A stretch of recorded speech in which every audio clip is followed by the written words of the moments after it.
සුබ දවසක් ප්‍රාර්ථනා කරනවා මගේ ආදරණීය සහෝදර සහෝදරිය හැමෝටම බොහොම ස්තුතියි අපිත් එක්ක එකතු වුණාට. මම හසින්දු සමරවීර. කලින් වීඩියෝස් වලදී මම කතා කරා ඩිෆරන්ෂල් ඉක්වේෂන්ස් වල ඉන්ට්‍රොඩක්ෂන් එක, ඒ වගේම ඩිෆරන්ෂල් ඉක්වේෂන්ස් ක්ලාසිෆයි කරන්නේ කොහොමද කියලා. ඒ ක්ලාසිෆයි කරද්දී මම කතා කරා ඩිෆරන්ෂල් ඉක්වේෂන් එකක් ODE ද නැත්නම් PDE ද නැත්නම් ODE ඩිෆරන්ෂල් ඉක්වේෂන් එකක්ද පාර්ෂියල් ඩිෆරන්ෂල් ඉක්වේෂන් එකක්ද කියලා කොහොමද ක්ලාසිෆයි කරන්නේ, නැත්නම් එයාගේ ඕඩර් එක අනුව කොහොමද ක්ලාසිෆයි කරන්නේ, එහෙම නැත්නම් එයාගේ ඩිග්‍රී එක අනුව කොහොමද ක්ලාසිෆයි කරන්නේ, ඒ වගේම එයාගේ ලීනියරිටි එක අනුව කොහොමද ක්ලාසිෆයි කරන්නේ. අවසාන වශයෙන් අපි කතා කරා හෝමෝජීනියස් ද නැද්ද කියලා ඩිෆරන්ෂල් ඉක්වේෂන් එකක් ක්ලාසිෆයි කරන්නේ කොහොමද කියලා. අපි එතරින් පල්ලෙහාට අපි කතා කරනවා කිව්වා first order and first degree. අපි මෙයා තමයි පළවෙනි ආකාරය. අපේ පළවෙනි ආකාරය ලොකු අංක එකක් දාන්න. ඒ පළවෙනි ආකාරයේ විදිහට first order and first degree differential equations කොහොමද විසඳන්නේ? දැන් අපි මෙතන ඉඳන් කතා කරන්නේ differential equations විසඳන strategies කොහොමද මේගොල්ලෝ විසඳන්නේ කියලා කතා කරනවා කියලා මම කිව්වා. මෙතනදී හොඳට මතක තියාගන්න first order first degree කියලා කිව්වට පස්සේ මේගොල්ලෝ මේක ඇතුලේ linear වෙන්න පුළුවන්, non linear වෙන්න පුළුවන්, linear non-linear, homogeneous නැත්නම් non-homogeneous මේ ඕන කෙනෙක් වෙන්න පුළුවන්. හරිද? හොඳ මතක තියාගන්න. මෙතන අපි කතා කරන්නේ first order and first degree කියන කතාව විතරයි. එතකොට අර ඕනම ආකාරයකට මේගොල්ලෝ බෙදා වෙන් කළා අපිට මේ ස්ට්‍රැටජිස් පාවිච්චි කරන්න පුළුවන්. හරි. අපි මේ කතාව දැන් කතා කරමු. කතා කරද්දී මේ first order first degree මූලික ආකාර හතරක් තියෙනවා. ඒ ආකාර හතර මම මේ ස්ට්‍රැටජිස් කියලා දෙන විදිහටම ඉස්සරහට යද්දි මම කියන්නේ ආකාර හතර මොකක්ද කියලා. ඉදිරි වීඩියෝ එකදී තව ආකාරයක් මම කතා කරනවා. දැන් මම මේ වීඩියෝ එකේදී කතා කරන්නේ මගේ පළවෙනි ආකාරයේ විදිහට මම කතා කරනවා මොකද separation of variable කියලා. separation of variable. මෙන්න මේ කියන මෙතඩ් එකට අපි කොහොමද ඩිෆරන්ෂල් ඉක්වේෂන් එකක් විසඳන්නේ කියලා මම මේකෙදි කතා කරනවා. මේ මෙතඩ් එක ඩිෆරන්ෂල් ඉක්වේෂන් එකක් විසඳන්නේ කොහොමද කියලා කතා කරද්දී මම ඉස්සෙල්ලාම first degree first order නැත්නම් first order first degree differential equation එකක් මෙන්න මේ විදිහට ගන්නවා. හරි. මම කියන්නම් මෙයාට f x, y. දැන් මෙයා variable separable method එකකින් නැත්නම් separation of variable කියන method එකෙන් මෙයා විසඳන්න පුළුවන් ද බැරිද කියලා අපි පස්සේ කල්පනා කරමු. අපි ඉස්සෙල්ලාම දැන් බලමු. මෙයා ඇවිල්ලා බැලුමට first order. ඇයි? මෙයාගේ order එක වෙන්නේ? order එක එකයි. ඇයි එක වෙන්නේ? මෙයා පළමු අවකල සංගුණකය විතරයි මේකේ තියෙන්නේ. ඒ වගේම මෙයාගේ degree එක මොකක්ද? පළමු අවකල සංගුණකයේ degree එක මොකක්ද? එකයි. මෙයාගේ පළවෙනි බලය විතරයි තියෙන්නේ. මෙයා linear වෙන්න පුළුවන්, non linear වෙන්න පුළුවන්. එහෙම කතාවක් මේකෙදි මම කතා කරේ නැහැ. මම කතා කරේ first order first degree පමණයි. හරි. මෙන්න මෙහෙම එක්කෙනෙක් මෙන්න මේ condition එකට යටත්ව. මොකක්ද condition එක? මම දාන්න මෙතනින් condition එක. condition. මෙන්න මේ condition එකට යටත් නම් මොකක්ද? මෙන්න මෙයාගේ f x, y සමානයි gx hy. මෙන්න මේ ආකාරයට තියෙනවා නම් මේ ඩිෆරන්ෂල් ඉක්වේෂන් එක අපිට විසඳන්න පුළුවන් variable separable method එකකින්. සරලව කිව්වොත් මෙයා dy යට dx එතකොට ලියන්න පුළුවන් මට මෙන්න මේ ආකාරයේ හිටියොත්. හරි. මේ ආකාරයේ හිටියොත් විතරයි. හරි. එහෙමනම් මට ලියන්න පුළුවන් මෙන්න මෙහෙම. එහෙනම් මට මෙන්න මේ පාර්ට් එක තියෙනවනේ.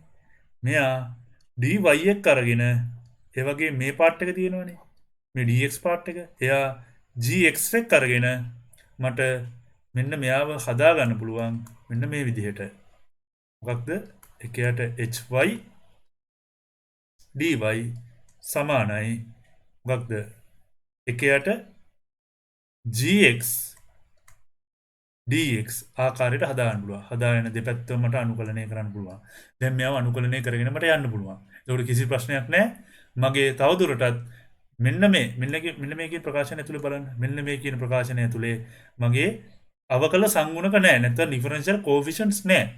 අන්න එහෙම නැතුව y ගේ මොකක් හරි සමීකරණයක් එනවනම් y සමානයි fxy මොකක් හරි නැත්නම් අපි මෙහෙම කියමුකෝ අපි ඊට වඩා ලස්සනයි මෙහෙම කිව්වොත් එහෙම. මොකක් හරි අපේ සමීකරණයක් එනවා නම් මම කියන්නම් fxy සමානයි බිඳුවාකාරය x සහ y ගේ සමීකරණයක් එනවා නම් මම මෙයාට කියනවා මෙයාගේ සොලියුෂන් එක කියලා. ඇත්තටම අපි fxy සමානයි බිඳුවාකාරයේ සමීකරණයක් තමයි අපිට එන්නේ. දැන් මොකද ඔයාලට පේනවා මෙන්න මෙයාගේ ඇතුලේ අපේ ඩිෆරන්ෂියල් කෝඑෆිෂියන්ට්ස් මොනවද නැහැ. මම ඔයගොල්ලන්ට සොලියුෂන් එක කියන තැනදී මම පළවෙනි වීඩියෝ එකේ මේ කියලා දුන්නා. මෙන්න මේ කියන අවකල සමීකරණය එන්නේ කවුරු අවකලනය කරගෙන ගිහිල්ලාද? දැන් අපිට ඒ කියන අරමුණ මෙතනදී ඉටු වෙලා. ඒ අරමුණ ඉටු වෙලා නම් දැන් අපේ සොලියුෂන් එකේ ඉන්න ඕනේ කවුද? අපේ අවකල සංගුණක නැතුව x සහ y ඇතුළත් ස්වයක්ත විචල්‍ය සහ පරායක්ත විචල්‍ය පමණක් ඇතුළත් සමීකරණයක් තමයි විජ්‍ය සමීකරණයක් තමයි අපිට එන්න ඕනේ. මම කියන එක පැහැදිලි කියලා හිතනවා. අපි යම් පළවෙනි ගානට. මම උදාහරණ අංක 1 ගන්නවා. example number 1 ගන්නවා. මම මෙහෙම උදාහරණයක් ගන්නවා. dy යට dx සමානයි කවුද හොඳ අපි මෙහෙම ගමු x tan y අවුලන්නේ දැන් අර මම කිව්ව ආකාරයට මෙයා ඉන්නවද කියලා බලන්න. මම කිව්ව ආකාරය මොකක්ද? dy යට dx සමානයි අර මේ පැත්තේ කිව්ව මෙයා ඇවිල්ලා fxy වගේ fxy වගේ. මෙන්න මේ කියන එක්කෙනාව x ගේ ෆන්ක්ෂන් එකක් සහ y ගේ ෆන්ක්ෂන් එකක ගුණිතයක් විදිහට ලියා ගන්න පුළුවන්ද? fx නැත්නම් gy මොකක් හරි ඔයගොල්ලෝ කැමති ආකාරයක් මෙහෙම කොහොම හරි x ගේ ෆන්ක්ෂන් එකයි y ගේ ෆන්ක්ෂන් එක x ගේ ෆන්ක්ෂන් එක සහ y ගේ ෆන්ක්ෂන් එක ගුණිතයක් විදිහට ලියා ගන්න පුළුවන්ද? පුළුවන්ද බැරිද? පුළුවන්. මෙයා ඇවිල්ලා නිකන් ඔය කියන කතාවේ hx වගේ මෙයා ඇවිල්ලා ඔය කියන කතාවේ gy වගේ. හරිම සරලයි. එහෙනම් මට මෙයාව කඩා ගන්න පුළුවන් මෙන්න මේ විදිහට. එකයට tan y ඉන්නවා dy ඉන්නවා සමානයි x වතාවක් dx ඉන්නවා. x ගේ පැත්තට x ගේ ෆන්ක්ෂන් dx ගේ පැත්තට x ගේ ෆන්ක්ෂන් එක දාගත්තා. y ගේ පැත්ත dy ගේ පැත්තට y ගේ ෆන්ක්ෂන් එක දාගත්තා. දෙපැත්තම අනුකලනය කරගෙන ගියා. අනුකලනය කරන්නේ කොහොමද මේගොල්ලෝ? මට කියන්න බලන්න tan y ගේ අනුකලනය මොකක්ද? tan y ගේ අනුකලනය මට මෙහෙම ගන්න පුළුවන්. sin y බෙදීම cos y dy. මම මෙතන ඍණ ලකුණක් දාගන්නම්. ඍණ ලකුණක් එළියට ගන්නම්. අනුකලනය බැරි නම් මම ඔයාලට කිව්වනේ අනුකලනය බැරි නම් මොකද කරන්න ඕනේ? ආයේ A level පන්තියට යන්නයි ඕනේ. හරි. හරි. එහෙනම් ln cos y කියලා මට මේකට කියන්න පුළුවන්. මේ විල සරල අනුකලනය. ස්වර්ග බෙදීම 2. ධන c අභිමත නියතයක් දාන්න ඕනේ. ඒක අපි සාමාන්‍යයෙන් කරන දෙයක් නේ. ඊට පස්සේ මම දෙපැත්තම ඍණ කියලා ගත්තොත් එහෙම නැත්නම් මට මේ ඍණ ලකුණ ඇතුළට දාගන්න පුළුවන්. ඇතුළේ එතකොට sec y වෙනවා. මොකද cos y ගේ ඍණ 1 වෙනි බලය වෙනවා. මේ x වර්ගය බෙදීම 2 ධන c කියලා එනවා. එහෙනම් මට දෙපැත්තම e කියලා ගන්න පුළුවන්. e වල දැනට අපිට උත්තරය ඇවිල්ලා ඉන්නේ. උත්තරය ආවට පොඩ්ඩක් මේව හදාගන්න එක කරන්. දැන් මේ වෙද්දි උත්තරේ හරි. මෙයා ඕකේ. මෙතනදී උත්තරේ හරි. මේ ඇවිල්ලා ආන්සර් එක. මට එහෙමම ලියන්න එපා පොඩ්ඩක් ඇතයි. පොඩ්ඩක් මේව හදාගෙන එහෙම පුළුවන් තරම් හදාගෙන ලියන්න. ඊට පස්සේ මට මේක ලියන්න පුළුවන් මෙන්න මේ විදිහට. මොකක්ද? sec y සමානයි e වල x වර්ගයේ බෙදීම 2 a කියලා. මෙයාගේ a කියන්නේ කවුද? මේ a කියන්නේ කවුද? e වල c වෙනි බලය. මෙන්න මෙහෙම මට ආන්සර් එක හදාගන්න පුළුවන්. a කියන්නේ e වල. එතකොට e වල c වෙනි බලය කියන්නේ නියතයක් නේ. මම එයාට a කියලා ගත්තා. එච්චරයි කිව්වේ. මම මේ කියන ප්‍රමේය පැහැදිලි කියලා හිතනවා. අපි යන් ඊළඟ උදාහරණයට. හරි දැන් අපි යන් දෙවෙනි උදාහරණයට. example number 2. අපි ගමු මෙහෙම එකක් dy යට dx සමානයි එක ඍණ y වර්ගය බෙදීම එක ඍණ x වර්ගය. දැන් මේක දැක්කම කෙනෙක්ට අහන්න පුළුවන් කොහොමද මේ ගුණිතය කියලා. හරි මම මෙහෙම කතා කරන්නම්කෝ. මෙන්න මෙහෙම ලිව්වොත් ඔයාලට ඒ ගුණිතය පේනවද? මේ බලන්න. දැන් මෙයාර මං කිව්ව y ගේ ෆන්ක්ෂන් එක මෙයාර මං කිව්ව x ගේ ෆන්ක්ෂන් එක. එහෙනම් අර ප්‍රථම අවකල සංගුණකේ මම ලියා ගන්න පුළුවන් y ගේ ෆන්ක්ෂන් එකක් සහ x ගේ ෆන්ක්ෂන් එකේ එකක ගුණිතයක් විදිහට ලියා ගන්න පුළුවන්. එහෙනම් අපි dy සහ dx සමග y ගේ ෆන්ක්ෂන් එක සහ x ගේ ෆන්ක්ෂන් එක පිළිවෙලින් දාගෙන අනුකලනය කරන්නයි තියෙන්නේ. එහෙනම් මම y ගේ ෆන්ක්ෂන් එක පැත්තටම ඉස්සරහම ගෙනියන්නම්. එක ඍණ y වර්ගය වර්ගමූලය dy ඔන්න ඉන්නවා. මෙයා පල්ලෙහාට ගෙනිච්චට පස්සේ ඒ වගේම dx තමයි උඩට එන්න ඕනේ. එහෙනම් මට කියන්න පුළුවන් එකයට එක ඍණ x වර්ගයේ වර්ගමූලය කියලා dx දෙපැත්තම අනුකලනය කරනවා. හරි. එහෙනම් මොකක්ද දෙන්නේ? මෙයාගේ අනුකලනය කවුද? මට කියන්න බලන්න. එක ඍණ x වර්ගයේ එකයට එක ඍණ x වර්ගයේ වර්ගමූලයේ අනුකලනය මොකක්ද? ඔයාලා දන්නවා. sin inverse x මේ පැත්තේ sin inverse එහෙනම් y. මොකද y නේ ඉන්නේ. ඇතුලේ ඉන්න කෙනාගේම තමයි අනුකලනය වෙන විෂය. ඇවිල්ලා C. මෙන්න මෙයා තමයි අපේ අවසාන ආන්සර් එක. මේ ඇවිල්ලා අභිමතනියට නැත්නම් අපි කියනවා arbitrary constant එකක් කියලා. constant. අර කලින් කෙනාගෙත් එහෙමයි. හරි. අපි යම් බලන ඊළඟ උදාහරණයට. ඊළඟ උදාහරණ විදියට අපි ගමු example number 3. මේහා මොකක් හරි ගැටලුවක් එහෙම තියෙනවා නම් ඕගොල්ලෝ අනිවාර්යෙන් පල්ලෙහෙන් කමෙන්ට් එකක් දාන්න. අනිවාර්යෙන් මොකක් හරි මේහා සම්බන්ධ ගැටලුවක් තියෙනවා නම් පල්ලෙහෙන් කමෙන්ට් එකක් දාන්න. අපි එතකොට ඒ ගැටලුව වලට අපි උත්තරේ දෙනවා. එතකොට මං ඊළඟ ගාන ගන්නවා මේ වගේ ගානක්. dy යට dx සමානයි. ඩක් අපි ඒක පොඩ්ඩක් වෙනස් කරලා ගමු ක්‍රියේටිව් විදියට. x වර්ගය a වල ඍණවයි. ඕකේ.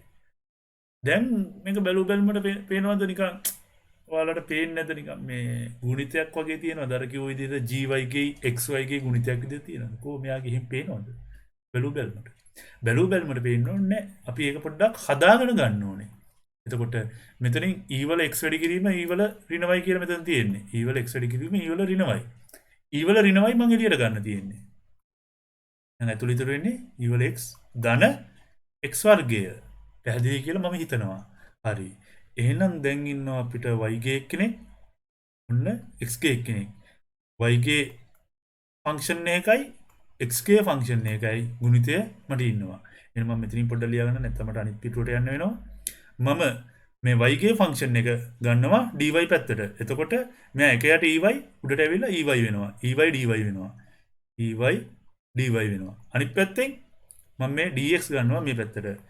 ex ධන x වර්ගය dx. මෙතන දෙපැත්තේ මම අනුකලනය කරනවා. අනුකලනය කරාට පස්සේ කවුද එන්නේ? ey dy ගේ ey y විශේෂයෙන් අනුකලනය කරාම ey අර පැත්තේ ex x විශේෂයෙන් කරාම xමයි exමයි. මෙයා x ගණනේ බෙදීම 3 එනවා. ධන c කියලා කියන්නේ arbitrary constant එකක්. මම කියන එක පැහැදිලි කියලා හිතනවා. අපි යන් ඊළඟ ගානට. හරිද? අපි දැන් කරන්නේ උදාහරණ අංක 4. example number 4. අපි ගම්මු ඒකට පොඩ්ඩක් කනින්ටත් වඩා වෙනස් එකක් එකම විදිය ආකාරය කරලා කටපාඩම් කරලා තේරුම් ගන්න. අපි පොඩ්ඩක් වෙනස් ආකාරයක් ගමු. මම කියන්නම් y වතාවක් 1 x වර්ගයේ 2 බලය dy යට dx සමානයි නැත්තම් අපි ගමු සමානයි නෙවෙයි ධන කියලා ගමු. ධන x වතාවක් 1 ධන y වර්ගයේ වර්ගමූලය dx කියලා ගමු. සමානයි බිඳුවයි කියලා ගන්නකො. dx සමානයි බිඳුවයි කියලා ගමුකෝ අපි. එතකොට මෙහෙම කෙනෙක් කොහොමද අපි හදාගන්නේ ඔය කියන විදිහට. ඉස්සෙල්ලාම අපි dy යට dx තනි කරලා ඉමු. dy යට dx තනි කරගෙන ඉමු. එතකොට කියන්න පුළුවන් මෙන්න මේ විදිහට අපිට හැදෙනවා අපේ සමීකරණය. තාවක් වර්ගමූලය තුලේ 1 ධන x වර්ගය. හරි. දැන් කෝවර කියන ගුණිතය මෙහෙම ගන්න පුළුවන් නේ. ඉතාලම සරලයි. දැන් ඔයාලට මේ ගුණිතය ගන්න විදිය පේනවා. දැන් ඉස්සරහට එනේවට මෙන්න මෙහෙම හදාගන්න එක කරන්නත් එපා. කෙලින්ම මේකෙන් බලලා දෙපැත්තට dy කැලලයි dx කැලලයි දාගන්නයි ඕනේ. ඒ කියන්නේ එතනට පේන්න ඕනේ. දැන් ඔයගොල්ලෝ මෙතන මේ පියවර හරහා ආවට අර මං කියන මෙන්න මේ පියවරට ඉන්නම ඉස්සලා මේක හදලා පෙන්නන්න. මම මෙන්න මේක හදාගන්න පුළුවන්. මට මෙන්න මේ විදිහට හදාගන්න පුළුවන්. හරි. මම පැහැදිලි කියලා හිතනවා. දැන් කෝ මට y පැත්තට y කැලල දාන්න ඕනේ, x පැත්තට x කැලල දාන්න ඕනේ. මෙන්න මේ විදිහට y යට වර්ගමූලය තුලේ 1 ධන y වර්ගය මේ පැත්තේ ඍණ x යට වර්ගමූලය තුලේ 1 ධන x වර්ගය dx මට දෙපැත්තේ වර්ගමූලය ගන්න පුළුවන්. මෙන්න මේ කියන තැනට ඔයගොල්ලන්ට පේන්න ඕනේ. මම කියන්නේ මේක පේන්න ඕනේ. සරල සිංහල වචනේ කිව්වොත් එහෙම පේන්න ඕනේ. හරි? පේන්න ඕනේ. ඒ කියන්නේ මේකේ මෙහෙම හැදුවොත් මේ විදිහට කොටස් දෙකකට කැඩෙනවා. හරි? ඒක නිසා මට මෙහෙම ලියන්න පුළුවන් කියලා පේන්න ඕනේ. ඒක පේන එක කැම්පස් ළමයෙක්ට එච්චර ලොකු දෙයක් වෙන්න බෑනේ. මේ වගේ දෙයක් පේන එක. මම අධෛර්යමත් කරන්න කියන කතාවක් නෙවෙයි. ඒ තැනට හදාගත්තොත් ඔයාලට මේ ගේම් එක එච්චර අමාරු ගේම් එකක් නෙවෙයි. මම කියන එක පැහැදිලි කියලා හිතනවා. දැන් මෙයාගේ අනුකලනය මොකක්ද? මෙයා අනුකලනය අපි දන්නවා. අනුකලනය ඇවිල්ලා තියෙන්නේ එක ධන y වර්ගය අවකලනය කළා තමයි මේ ඇතුලේ තියෙන ෆන්ක්ෂන් එක ඇවිල්ලා තියෙන්නේ. කොහොමද මේ එක ධන y වර්ගය අවකලනය කරාම මොකක්ද වෙන්නේ? මොකක්ද වෙන්නේ? එකයට එක ධන y වර්ගය එනවා. මොකද මේ මුළු ප්‍රකාශනයේ බලයෙන් එකක් අඩු වෙනවා. එතකොට ඍණ දෙක එක ඇවිල්ලා එහෙම වෙනවා. ඇතුළේ එක්කෙනාගේ අවකලනය වැඩි වෙනවා. 2y. හරි? ඔන්න ඔහම එක්කෙනෙක් එන්නේ. එතකොට මේ වැඩිපුර දෙකට අපි මොකද කරන්නේ? වැඩිපුර දෙකට මොනේ මට මේ දෙපැත්තම දෙකේ වැඩි කරන්න පුළුවන්. අවුලක් නැහැනේ. දෙකේ වැඩි කරන්න පුළුවන්. ඒත් ඕකම තමයි එන්නේ. ඕගොල්ලෝ මේ දෙක ගැන හිතන්නේ නැතුව කෙලින්ම මෙයා ලිව්වොත් එහෙම මෙතන එකයට දෙකක් දායි. ඒත් මේ පැත්තෙත් එකයට දෙකක් එනවා. ওই විදිහටම නෙන්නේ අනිත් පැත්තෙත්. ඒක කැපිලයි. හරිම සරලයි. මම මේ කියන කාරණේ. හරි? මේ දෙකක් දාමුකෝ. හරි. අනිත් පැත්ත මොකක්ද? අනිත් පැත්තේ ඍණ වර්ගමූලය තුලේ 1 ධන x වර්ගය ධන c මේ ඇවිලා ආර්බිටරි කොන්ස්ටන්ට් එකක්. මම කියන එක පැහැදිලි කියලා මම හිතනවා. හරි? අපි යන් ඊළඟ ගන්නට. හරිද? දැන් අපි example number 5 උදාහරණ අංක 5. example number 5. මේකට ගමු පොඩ්ඩක් එක පොඩි වෙනසක් තියෙන කෙනෙක් ගමුකෝ. මේ විදිහට. එක ධන tan y rin x. මාර වැඩේ. දැන් මේක දැක්කට පස්සේ මම මේ ගණන් හදන්නේ variable separation කියන මෙතඩ් එකට කොටු කරලා මේ ගණන් ටික හදන්නේ. මම එතකොට මෙතන හදන්න බැරි ගණන් මේකේ දාලා හදවන්න හදන්නේ නැහැ ඔයගොල්ලෝ. මේවා ඩිරෙක්ට් පේන්නේ නැහැ. ඩිරෙක්ට් පේන්නේ නැති වෙද්දි මේක දැක්ක කෙනෙක් අංකයකට කරන්නේ මොකක්ද? tan y rin x මෙව කඩා ගන්න බලනවා. tan y rin tan x බෙදීම එක ධන tan y tan x කියලා මෙයාව කඩා ගන්න try කරනවා. හරි. ඕක කරාට පස්සේ ඒත් එකපාරම ඔයගොල්ලන්ට පේන්නේ නැහැ. පේන්නේ නැති වෙද්දි තමයි ඊට පස්සේ අවුල් යන්නේ. මෙයා කොහොමද අපේ මේ දෙකකට කඩාගන්නේ කියලා. දැන් මේක දිගටම සුළු කරගෙන ගියත් ඔයගොල්ලන්ට මේ පැත්තේ තියෙන පාර්ට් එක එකපාරම ඔයාලට හදාගන්න බෑ. මොකක්ද? අර කියන ආකාරයට මොකක්ද? මෙයාව හදාගන්න බෑ මම අර කිව්ව ආකාරයට. gy hx නැත්නම් gx hy. ඒ කියන්නේ y ගේ ෆන්ක්ෂන් එක සහ x ගේ ෆන්ක්ෂන් එක ගුණිතයක් විදිහට හදාගන්න බැහැ. මෙයා ෆේල්. මේ ක්‍රමේ ෆේල්. ඒක නිසා මම මේ පොඩි අලුත් ක්‍රමයක් ගන්නවා. මම පොඩි ආදේශයක් ගන්නවා. අරගෙන බලනවා මේ වැඩේ හරියනවද කියලා. මම මේ ඇතුළට set කියලා ආදේශයක් ගන්නද? කමන්නේ නික අපි ආතලයකට අරන් බලමු. z සමානයි y rin x කියලා අපි අරගෙන බලමු. හරි. දැන් ඕක දෙපැත්තම x විශේෂයෙන් පොඩ්ඩක් අවකලනය කරලා බලමු. x විශේෂයෙන් අවකලනය කරලා බලමු. dy යට dx ඍණ 1. හරි. එයත් අවුලක් නැහැ කියමු. එතකොට මට මෙන්න මේ කියන උඩ කියන සමීකරණේ dy යට dx දාන්න පුළුවන් නේද? අංක 1ෙන් සමානයි. මම අංක 1 තව චුට්ටක් හදා ගන්නම්කෝ. අංක 1 මට හදාගන්න පුළුවන් dy යට dx සමානයි කවුද? dz යට dx ධන 1. මෙයා අංක 1 කියලා ගන්නවා. මෙයා මම ප්‍රධාන සමීකරණ නිසා a කියලා ගන්නම්. මෙයා b කියලා ගන්නම්කෝ. a, b හා එකෙන් මට ගන්න පුළුවන් ඒව ඒට එක ආදේශ කරනවා. මේක ආදේශ කරා පස්සේ dz යට dx ධන 1 කියලා මට ගන්න පුළුවන්. එහා පැත්තේ 1 ධන tan මම b සමීකරණයක් ගන්න ඕනේ. දැන් z සහ x විතරයි මෙයාගේ තුල ඉන්නේ. මේ y සහ x නෙවෙයි දැන් ඉන්නේ. ඒක නිසා ඇතුළට z දා ගන්නවා. වැඩේ ගොඩ නේද?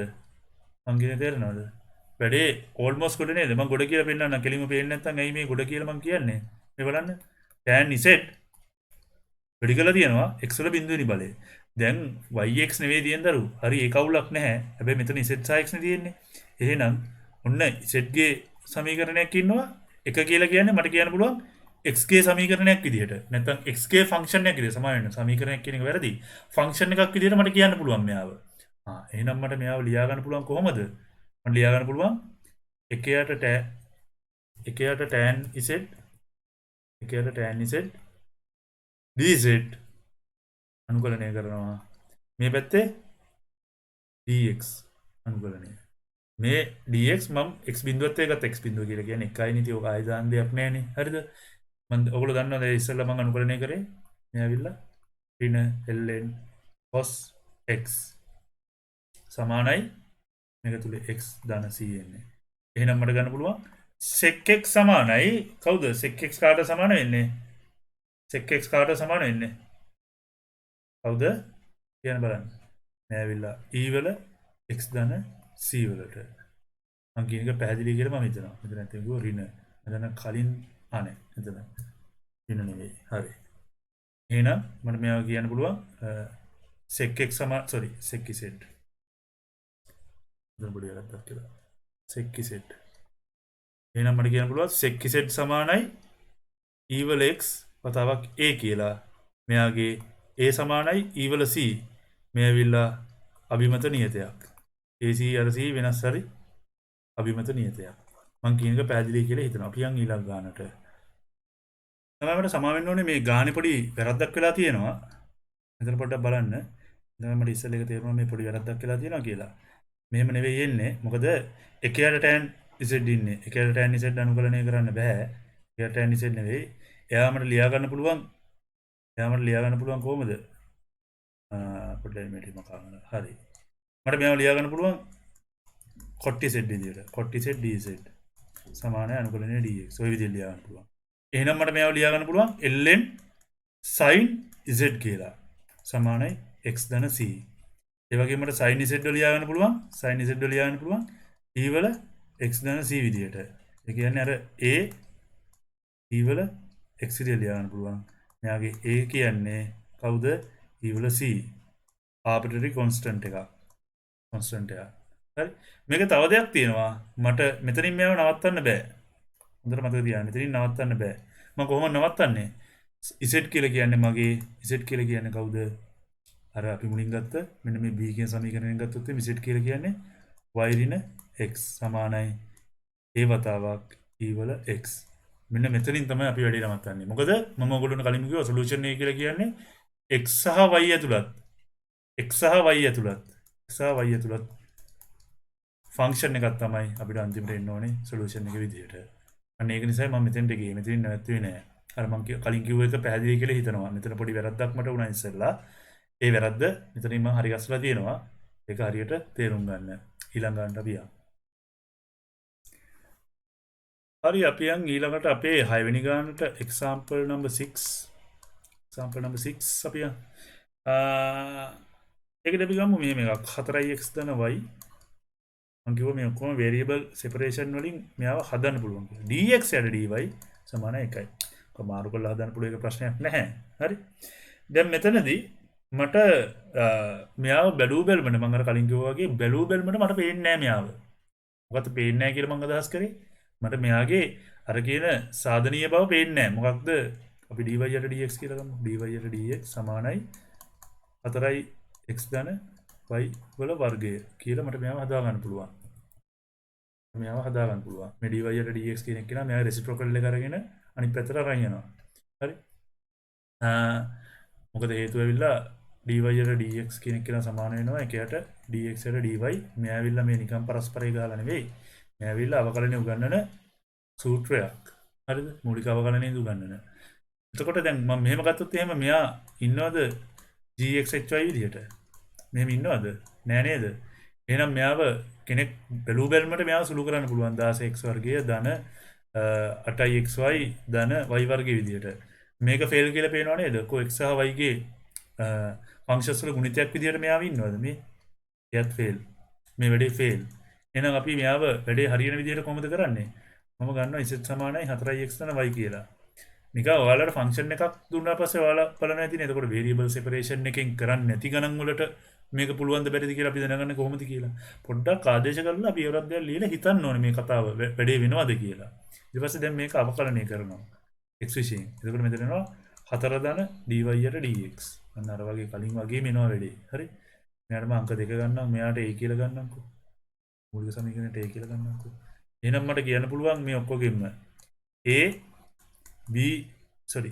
එක හා දෙකෙන් මට කියන්න පුළුවන් මොකක්ද? dy යට dx වෙනකොට මට දාන්න පුළුවන් dz යට dx ඍණ 4 සමානයි z වර්ගය.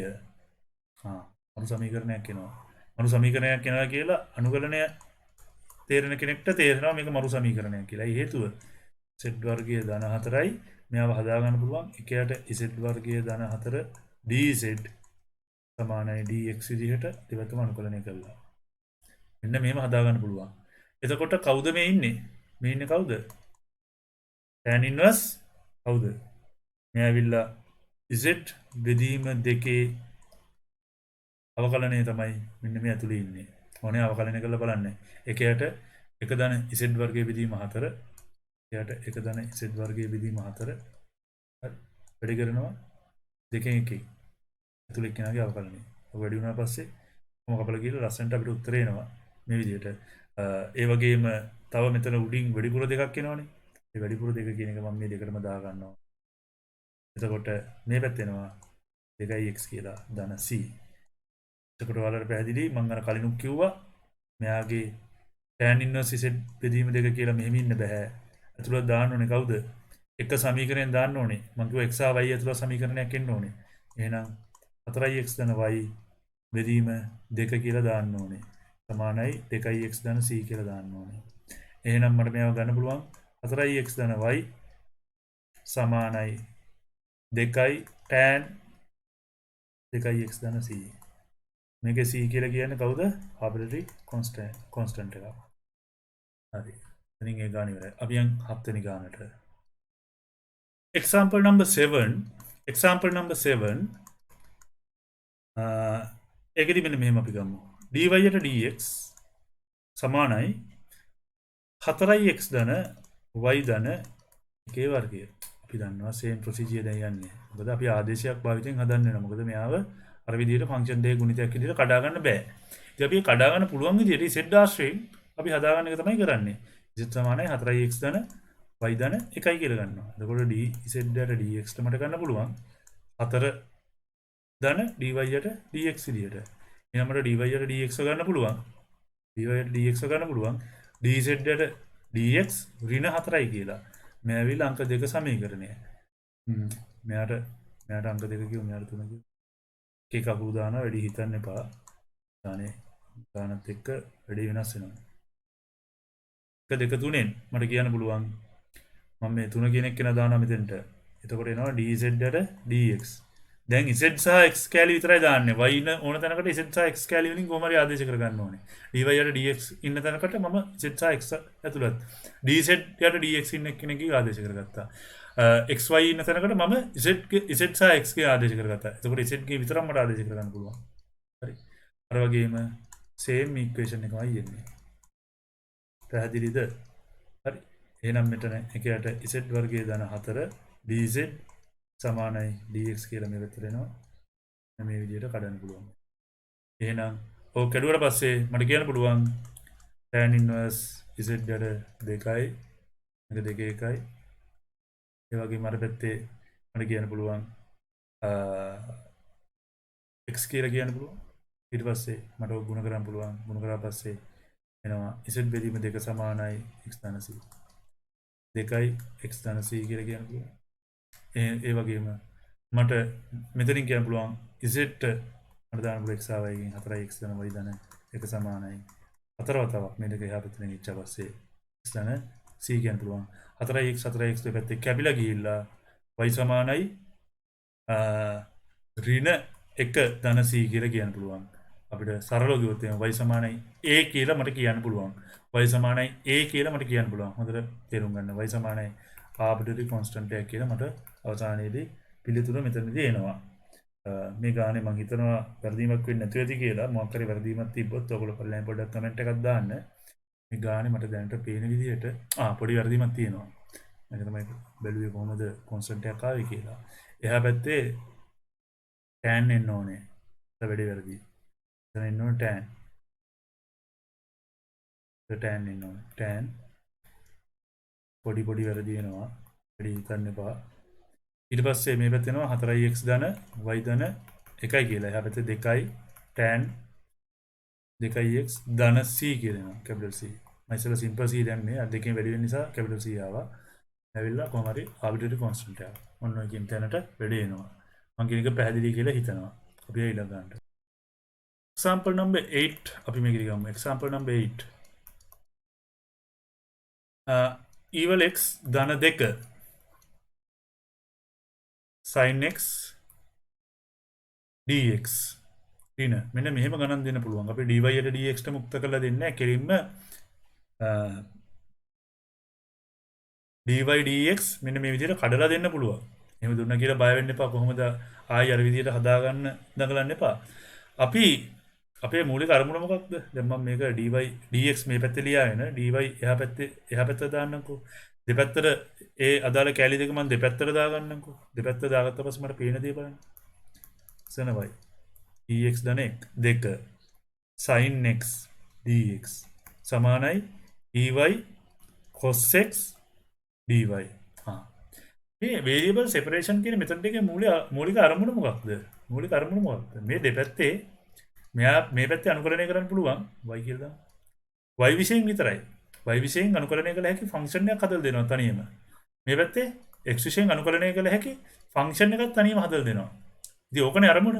එහෙනම් ඉතින් මෙතනින් බලන්නත් ඕනේ. දැන් ඕන ළමෙක්ට තේරෙනවා පොඩි කෙනෙකුට තේරෙනවා මොකක්ද අරමුණ කියලා. දැන් මෙතනින් බලන්න ඕනේ අරමුණ හරිද කියලා. වම් පැත්තේ හරි. දකුණු පැත්තේ හරිද? නෑ. මෙන්න y but මේ ඉන්නවා x. එහෙනම් x කැල්ල එහා පැත්තට දාගන්න. මොනවා කෙලින්ම පේන්න ඕනේ. මේ පේන තැන තමයි මම කියන්නේ මේව හදාගන්න කියලා. හරි. ඔය විදිහට ඉන්නවා. මේ පැත්තේ ey dy. දෙපැත්ත මට අනුකලනය කරන්න පුළුවන්. හරි. දැන් ඕක අනුකලනය කරාට පස්සේ මොකක් දෙන්නේ අපිට? මෙතනදී මට පොඩි වැරදීමක් කියලා තියෙනවා මේ ගානේ. මෙතනදී පොඩි ප්‍රශ්නයක් කියලා තියෙනවා.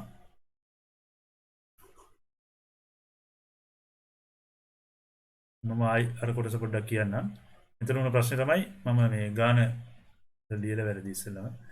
ඒ කියන්නේ variable separation method එක අනුකලනය කරන්න පුළුවන් ගණන්නේ තියෙන්න ඕනේ. එතකොට අරක අනුකලනය කරන්න පුළුවන්. ඒක මට උදාහරණ ගානකට නිකන් ටිකක් බර වැඩි ගානක් නිසා තමයි මම මේ ගානෙන් අනුකලනය කරගෙන යන්නේ. දැන් මේකේ මට මේ පැත්තේ ඉන්නවා y ඉන්නවා x උත් ඉන්නවා. එහෙම බෑ. මේ පැත්තේ y x දෙකම ඉන්නවා. dx පැත්තේ ඉන්න පුළුවන් x කැල විතරයි. එහෙනම් මම මේ x කැල මේ පැත්තට දාගන්නවා. එතකොට මේ පැත්තේ tan x dx එනවා. එහා පැත්තට මම y කැල දාගන්නවා. එතකොට ey යට ey ධන 2 වෙනවා. මෙයා චුට්ටක් අනුකලනය කරන්න ලේසිනේ. හරි. මට මෙන්න මේ process එක තමයි මට පෙන්වන්න ඕන කරලා තියෙන්නේ. මෙන්න මේ මෙතන ඉඳන් මෙතෙන්ට process එක මොකක්ද? මේ අනුකලනය කරගන්න පුළුවන් තැනට එනකන් මේ process එක මොකක්ද? එතෙන්ට අපි හදාගන්නේ කොහොමද කියලා තමයි පෙන්ව ගන්න පුළුවන් ඕන කරලා තියෙන්නේ. ඒකට මෙතන කියන්න පුළුවන් ln cos x කියලා මේ පැත්තේ සමානයි මේ පැත්ත මට කියන්න පුළුවන් ln ey ධන 2 ධන c කියලා. මොන පැත්තට ආබිටරි කොන්ස්ටන්ට් එකක්වත් අවුලක් නැහැ. මෙතන සිම්පල් c දාන්න අනිත් පැත්ත ගනිද්දි කැපිටල් c දාන්න. ඊටම සරලයි. ඊට පස්සේ මට කියන්න පුළුවන් මේ පැත්තේ ln ey ධන 2 සමානයි ln sec x ධන c කැපිටල් c මන් දැම්මා. අනිත් පැත්තට ගනිද්දි සිම්පල් c. එහෙනම් මට දෙපැත්තෙම e ගන්න පුළුවන්. e ගනිද්දි මේ පැත්තේ එනවා මේක e ගැනීම අවශ්‍යතාවය ගුණ අපි උතනින් වැඩේ නවත්තමු.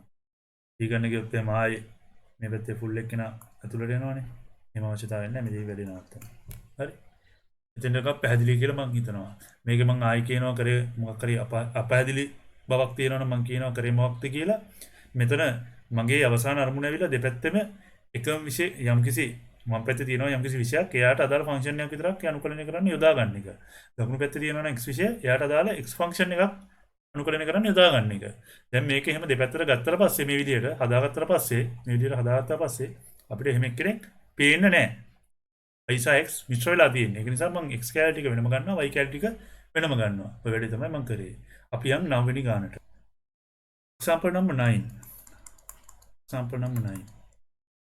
අපි එතන කතා කරමු මේ වගේ එක ධන x වර්ගය dy ඍණ xy dx සමානයි බිඳුවයි. මේකත් අර විදිහටම අපි හදාගමු. මාර කිව්ව අවසාන අරමුණට එන්න මම මෙයාව හදා ගන්නවා dx. දැන් මට y විශේෂයෙන් අනුකලනය කරන්න ඉන්නේ y එක නේද? නෑනේ. x ෆන්ක්ෂන් එකන්නේ. මේ x විශේෂයෙන් අනුකලනය කරන්න ඉන්නේ x ෆන්ක්ෂන් එකද? x ෆන්ක්ෂන් එකක් ඉන්නවා. එතන ඕකේ. මෙයා අවුල්. එහෙනම් මම y කැලි ටික y පැත්තට දා ගන්නවා. x කැලි ටික x පැත්තට දා ගන්නවා. ඔන්න ඔය විදිහට දා ගන්නවා. dx. ඒ වගේම මම මේ දෙපැත්තම දෙකේ වැඩි කරනවා. දෙකේ වැඩි කරන්න හේතුව තමයි මේ මෙයාව අනුකලනය කරන්න ලේසි වෙන්නේ. මොකද මෙයා ln එක දන x වර්ගය කියලා මට කෙලින්ම ලියන්න පුළුවන් මේ පැත්තේ. ln එක දන x වර්ගය මාපාංකය ධන c. මෙයාව ඕනේ නම් අවකලනය කරලා බලන්න. මෙයාව අවකලනය කරලා බලන්න. එකයට එක දන x වර්ගය ඇතුලේ ෆන්ක්ෂන් එක වැඩි කරලා පස්සේ 2x. දෙපැත්තම දෙකක් එන්න ඕනේ. මේ පැත්තේ දෙක එන්න ඕනේ නම් අනිත් පැත්තේ දෙක එන්න ඕනේ. ඒ වගේම මේ පැත්තේ 2යි ln y. එහෙනම් මට y කියන්න පුළුවන්. y වල මාපාංක කිව්වත් y කිව්වත් යන්නේ කියලා ලොකු අවුලක් නැහැ. මේකේ අර කලින් ආකාරයම තමයි. මේකේ ආපහු මාපාංකයේ මේ තමයි වෙන්නේ. ලඝු අයින් කරන්න යන්න එපා. මොකද මේ පැත්තේ ලඝු තියෙන නිසා. මෙහෙම තියෙද්දි මෙයාගේ ප්‍රශ්නයක් නැහැ. මෙහෙම තියන්න. ඒක නිසා හරි. අපි යන් අවසාන ගානට. example 10. අපි උදාහරණ 10ක්ම දැන් 9ක්ම කරලා ඉවරයි. දැන් මේ 10 වෙනි එක කරන්නේ sec වර්ගය x tan y මේ පැත්තේ dx ධන sec වර්ගය y tan x dx. ඕකේ. අනුකලනය හොඳට පුළුවන් කෙනෙක්ට ඩිෆරන්ෂියල් ඉක්වේෂන් ලොකු ප්‍රශ්නයක් නැහැ. අනුකලනය හොඳට පුළුවන් කෙනෙක්ට මේක උත්තරේ කෙලින්ම පේනවා. පේනවා කිව්වා බය වෙන්න එපා. ඊටම සරල දෙයක්. හරි. මට මෙයාව ලියන්න පුළුවන් මම ගන්න කිව්වනේ x එක dx එක ඉන්න ඕනේ x කැලි විතරයි. මෙයා ඕකේ. උනාට මෙයා ඕකේ නෑ. y එක ඉන්න පුළුවන් y කැලි විතරයි. මෙයා ඕකේ නෑ. එහෙනම් ඒගොල්ලෝ ඕකේ වෙන විදිහට මම හදා ගන්නවා. කොහොමද හදාගන්නේ? මට කියන්න පුළුවන් මේ පැත්තේ sec වර්ගයේ x යට tan x dx කියලා. අනිත් පැත්ත ගනිද්දී යනවා ඍණ sec වර්ගයේ y යට tan y කියලා එනවා dy. ඔන්න ඔය විදිහට මට ගන්න පුළුවන්. එහෙනම් මට මෙයාව හදාගන්න පුළුවන්. මේ පේන්නේ කවුද? මෙයාගේ අනුකලනය මොකක්ද? මේ ඇවිල්ලා ln tan x ගේ අනුකලනය. ln tan x ගේ අනුකලනය. අවකලනය. ln tan x ගේ අවකලනය. මෙයාව අවකලනය කරාම එකයට tan x වතාවක් sec වර්ගයේ x එනවා. මෙයා ඇවිල්ලා ln tan y ගේ අවකලනය. මම අර ln ආපහු සුළු කරන්න ඕනේ නැහැ කියලා කිව්වනේ. මම මේක සුළු කරගෙනම පෙන්නන්නම්. tan x tan y කියලා මෙන්න මේ විදිහට ලියා ගන්න පුළුවන්. සමානයි c කියලා. මම කියන්නේ තේරෙනවා කියලා මම හිතනවා. මොකද මේ පැත්තේ ලඝු ධන විදිහට එකතු වුණාට පස්සේ ඒ කියන්නේ ලඝු දෙකක් එකම පාදයේ තියෙන. ඊ පාදයට දෙන්නම ඉන්නේ. එකතු වුණාට පස්සේ ඇතුළට tan x tan y කියලා එනවා. ඊටම සරල දෙයක්. එහෙනම් මට මේවා ලියන්න පුළුවන් tan x ගුණ කිරීම tan y සමානයි e වල c. e වල c කෙනෙක් කියනවාට මම කැරින්ම capital C කියලා දාන්න. ඒක මොකද මේ දකුණු පැත්තේ ඉන්නේ e වල c නේ. simple c. මේකට කවුද? arbitrary constant එක. හරි. හරි අපි අද කතා කරේ separation of variable කියන method එකෙන් කොහොමද first degree differential equation එකක් කාගෙන්ද variable separation කියන method එකෙන් කොහොමද අපි විසඳන්නේ කියලා. ඒකෙදි මම කිව්වා මූලික වශයෙන් dy යට dx fxy කියලා හිටියොත් අපිට මේව කඩා ගන්න පුළුවන් වෙන්න ඕනේ fxy ව gx සහ hy ආකාරයට. මෙන්න මේ කන්ඩිෂන් එක හරිනම් මම කිව්වා එයාව මෙන්න මේ විදිහට දාගෙන අනුකලනය කරගන්න පුළුවන් කියලා. මෙන්න මේ විදිහට දාගෙන අනුකලනය කරගන්න පුළුවන් කියලා මම කිව්වා. අනුකලනය කළා අපිට සොලියුෂන් එක එනවා කියලා මම කිව්වා. මේක තමයි අද කතන්දරයේ සාරාංශය. first order first degree differential equations අනුකලනය කරන්න පුළුවන් තව ආකාරයක් අපි ඊළඟ වීඩියෝ එකේ ඉගෙන ගමු. එහෙනම් අද එකතු වෙච්ච හැමෝටම බොහොම ස්තුතියි. දිගටම අපිත් එක්ක රැඳී ඉන්න.